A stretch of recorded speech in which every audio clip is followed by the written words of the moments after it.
Hey guys, welcome back to the channel. My name is Ryder, and this is your beginner's guide to Kiriko.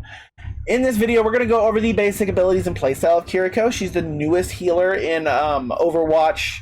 She came out with Overwatch 2, so a lot of people are kind of learning her for the first time. So hopefully this will get you started and let you kind of learn her nuances before she goes into quick play, or before you go into quick play with her, or some early competitive, and kind of understand how she functions, some of the things you need to keep in mind whenever playing her.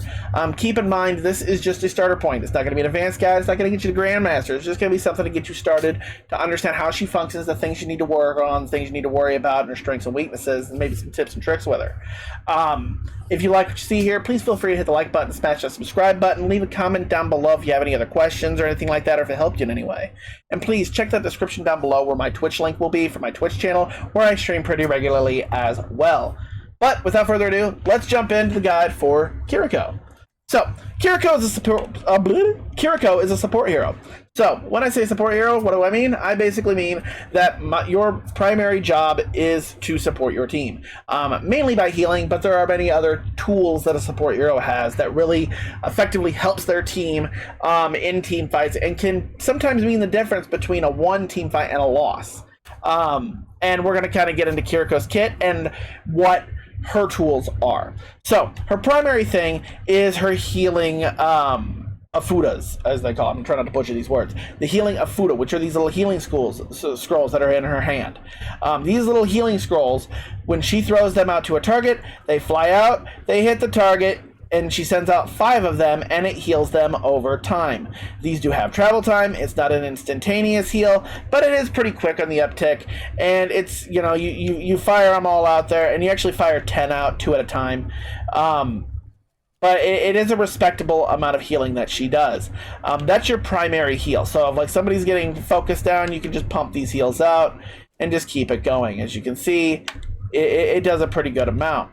Okay, her secondary fire are her kunai. She's got 15 of them. She can throw these at enemies, and she can absolutely decimate. If you dome people with these things, it can land some headshots. It takes some practice, but if you can land headshots, you can absolutely drop some things in like 2 shots. As you can see, you know, I mean, 2 shots and these things are dead. Okay, now again, those are stationary targets, but it just kind of shows you how much damage she can pump out. Here's a tracer.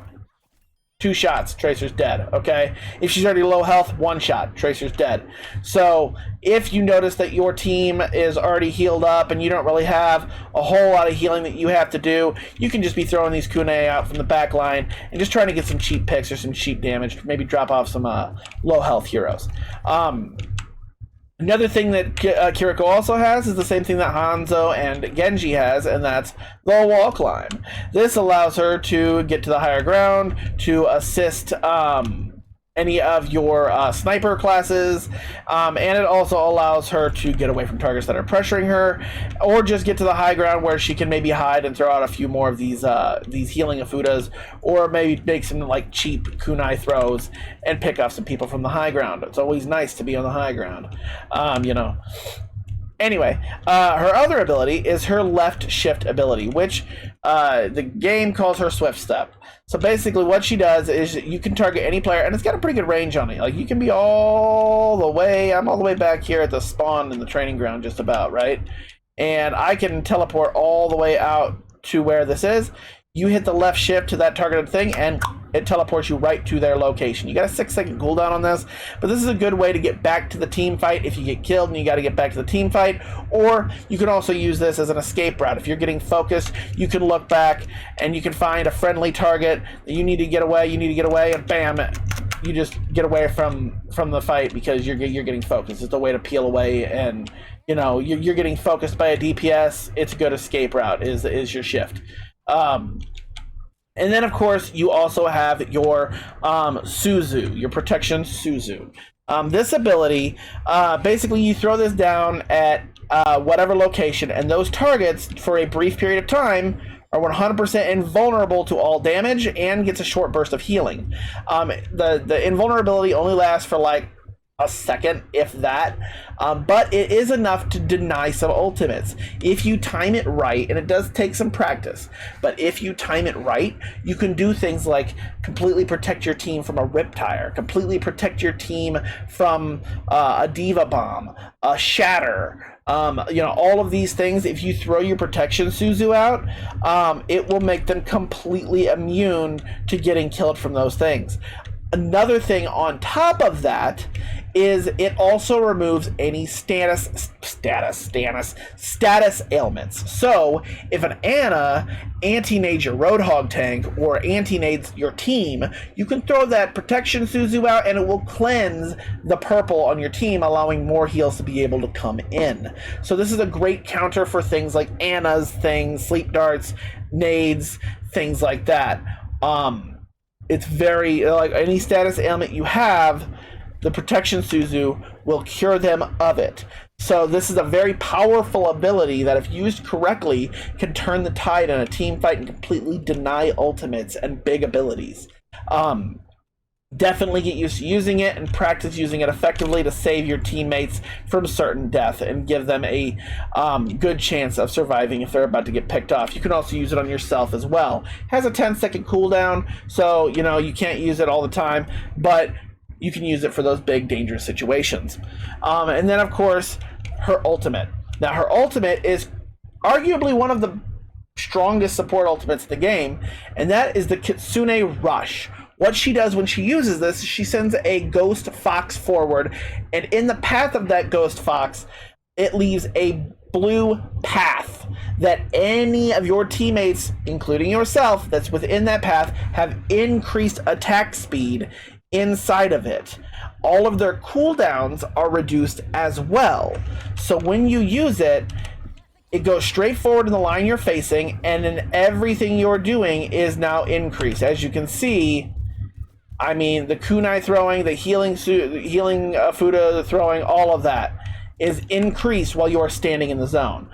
Keep in mind, they have to be standing in the zone, in the lane where the fox runs. It looks like a highway. You have to be standing in that zone to get benefit from the Kitsune Rush. So if you are stupid and you run this thing into a friggin' wall or something, no one's going to get benefit from this. You want it to be a clear line of sight to the enemy team, or a clear line of sight down the path where your team's going to be traveling, or something like that, so that your team can utilize it to the best of its ability. Don't run it into a wall. Don't just waste it. Okay, you want to be smart about your placement of this thing, and keep in mind, if you see your Kiriko use this, stay in the zone that she spawns. You're not going to get any benefit out of it if you're over here diving outside of it. So yeah, that is a very powerful ultimate. It can turn the tide of an entire team fight. And not to mention, Kiriko's dagger throwing thing is just absurd. Like, you throw so fast, you can drop so many people with that thing. It's absurd.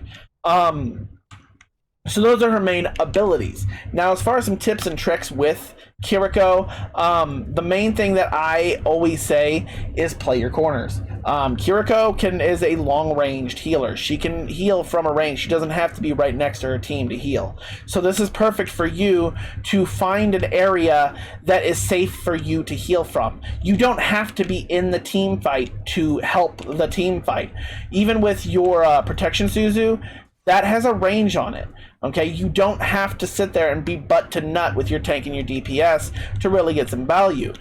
You can heal them from a distance. So play your corners, okay? This protects you. This keeps you from getting picked off from a Widowmaker, picked off from a Hanzo, picked off from a Roadhog that wants to hook you. You know, if there's a Roadhog that's standing here and he wants to hook you, he's going to have an easier time hooking you if you're running back and forth out here like a dumbass, and he just wants to hook you right here and you're just pulled right in, compared to if you're over here on the corner and you're out of his line of sight and you're just pumping out heals and you're just healing targets left and right. Yeah, you can maybe dive out, throw a couple of kunai out there. Oh man, you start getting focused by something, you dive behind that corner again, Keep that in mind. Play your corners. Don't be out in the middle of BFE and get yourself picked. A dead support gives no support. All right? Keep that in mind. Same thing goes for the fact that you can do a lot of damage as Kiriko, but Don't be dumb. You're not a DPS. You are a support. Your job is not to chase someone halfway across the map to get a pick. Don't sit there and be like, oh no, this random soldier 76 is at 20% health. I better chase halfway across the map to try to kill him with my kunai. No. If he's running, fuck it. Let him run. Okay? It's not worth chasing that soldier 76 halfway across the map, leaving yourself vulnerable to getting picked or your team from getting picked while you're chasing that random DPS as a support. Your support should be with the team, not chasing a DPS across the map.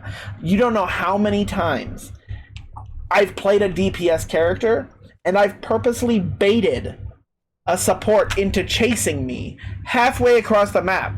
And yeah, they might kill me in the end. They might pick me off. But while that's happening, my team is decimating theirs, because while they're down 1 DPS, the enemy team is down their support, which means they have 1 less healer helping them, 1 less support helping them, 1 less protection Suzu to help them from that Junkrat ult that's coming in or that grab that's coming in. You know, I have done that so much as a DPS where I have baited a support out of position to chase me, to try to pick me off, and they might pick me off, they might get their way, but in the end, it don't matter to me because my team will take that point. So don't be this dumb support that chases the DPS across the map to try to get that pick. If you can get a pick as Kiriko, or any support for that matter, that's great. Do it. If you can get that pick, if you see a low health hero